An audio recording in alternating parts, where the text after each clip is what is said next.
on the Duncan Duo Show, talking about the local real estate market. We've got David Diaz with Waterstone Mortgage, DavidDiazLens.com, and Sean Yesner with YesnerLaw.com and FloridaSuncoastTitle.com. Excited to talk about rural housing loans next.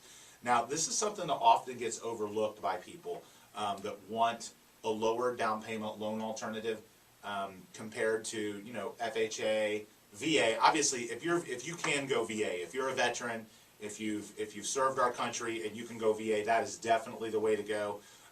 But if you're someone who's looking to, you know, buy a home with a lower amount down, you know, there are USDA loans available, which is a rural loan with no money down. And the key to it is, you know, there are a lot of areas in Tampa Bay that are considered rural that not many people would realize are considered rural. Right, yeah, surprisingly so. Up in North Tampa, you know, Pasco County, Yeah. there are going to be a lot of areas, and yeah, it's yet another option for a low down payment.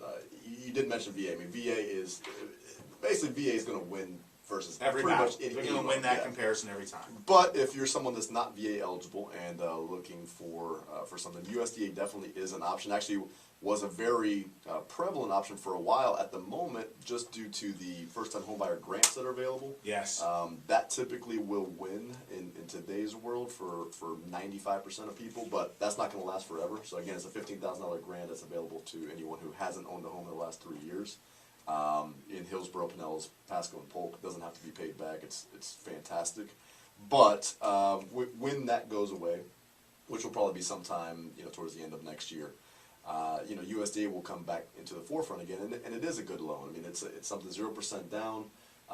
You know, there are income limits depending on your household size, so there are some things to watch out for. But definitely a very good loan, and actually got improved just this month, just October 1st. They lowered the mortgage insurance premiums on there, so it's actually a little bit more attractive today than it was even a month ago.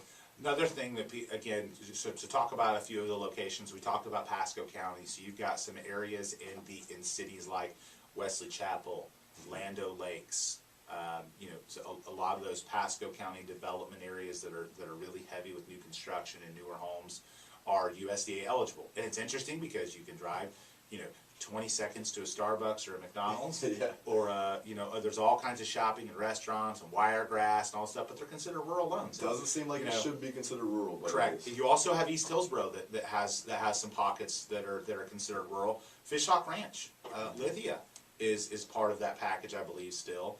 They've revised maps a few times, but each time we keep thinking, you know, you've got this huge master plan community where you've got everything you need in Fishhawk, and you keep thinking it's going to get taken off that list. But if I'm not mistaken, I think it goes right down the middle of Fishhawk. I think there's like part that is to the west. Yeah. It is not. So, to the east it is. So you've got a lot of Fishhawk that's in there. You've got, you know, some other pockets in East Hillsborough that are part of it. Pinellas, there really isn't anything that they consider rural in Pinellas, but you know, so you've got, you know, Pasco County, South Pasco pockets. You've got East Hillsborough pockets, and again, you've also got, you can get down into Sarasota, Bradenton when you get out into the east portions of Sarasota and Manatee County. You've got some little cities there that are part of it. So you've definitely got that might have changed. You know, don't quote me on that. The maps might have eliminated some of the Sarasota Manatee stuff, but I know at one point some of the eastern portions of those, like Parrish. You know, some of that was included, so I'm not 100% sure on that, but we can verify that. But it's a great loan product with no money down. And like I said, it's more attractive than it is today. So just to recap, I mean, there's actually 4 programs out there right now in our area that you can have no down payment on, and that would be VA, which we talked about, and that's, you know, whether it's your first home or not. USDA, which basically has to be your only home. The first-time homebuyer grant that we just talked about, $15,000. That basically means you don't have to come to closing with anything. And up to $15,000, as long, depending on your price point. Yeah. So you obviously couldn't go out and buy a $400,000 home. You know, correct. It's limited. I think the price limit is about $316, so okay. It's pretty healthy. And then also the last one would be our Wealth Builder product, which if you have a 680 credit score, doesn't have to be your first home either, and it can be, you know, 0% down payment, which is a program that's been used quite a lot in our area. And I think, again, so there's a lot of options out there. And, of course, there's plenty of available products out there and flexibility and competition when you raise that down payment, you know, amount.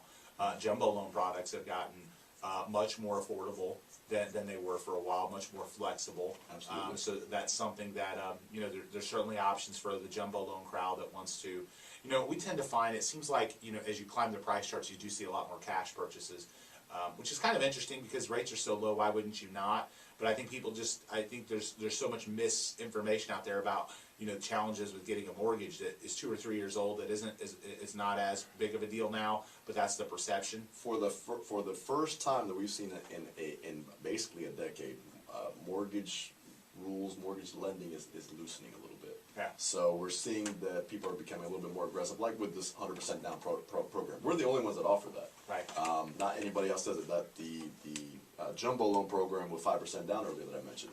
Nobody else is really offering that. So there's becoming a little bit more aggressiveness in the market, and there's an appetite for that now. Well, The pendulum is starting to swing back the other the direction. other Yeah, I way. mean, it still has a ways to go before it gets But it's anywhere getting- close to easy. But But it has and I loosened. think another thing, you know, we talk about the escrow holdback program a lot on this show, and I think that's a solution that a lot of people aren't aware of, especially when you talk about homes that need work. You know, we had a situation this week where a home needed a new roof, and it was priced at such that the roof price could get lumped in, the appraisal would support it. Buyer didn't want to put on a new roof, seller didn't want to put on a new roof, buyer didn't have the cash to do it, but, you know, increasing their payment a little bit and getting a brand new roof was the equitable solution. So there are programs out there as well when you're looking at a home that maybe needs something. Don't think that you know, if you go through a home inspection, you know, and it's got some issues, but it's the right house, and maybe there isn't enough money in it for the seller to do it or make the repairs or for you to make it, don't eliminate the home. Talk to David about the escrow holdback program, because it can help you save that home for you and the home that you want, and just lump it into your payment. There's no increase in the rate. Nope. There's no, I mean, it's still the threes, you know, we're still talking low rates. This is not a 203K loan. This is simply the repairs get held out of escrow and then get paid to the contractor post-closing. And in that example, as far as increasing the payment, I mean, you're talking about a $6,000 roof. Every $1,000 in loan amount right now is only about $5 in payment. So you're talking about $30. $30 a month. Yeah, so you're talking about, you know, a couple trips to Starbucks, you know, some air fresheners at Target. I mean, man, I walk into Target and I spent $30 before I even get, I mean, it's just literally like, forget it, you know, so that's all we're talking about. We're not talking about a bunch of money, so,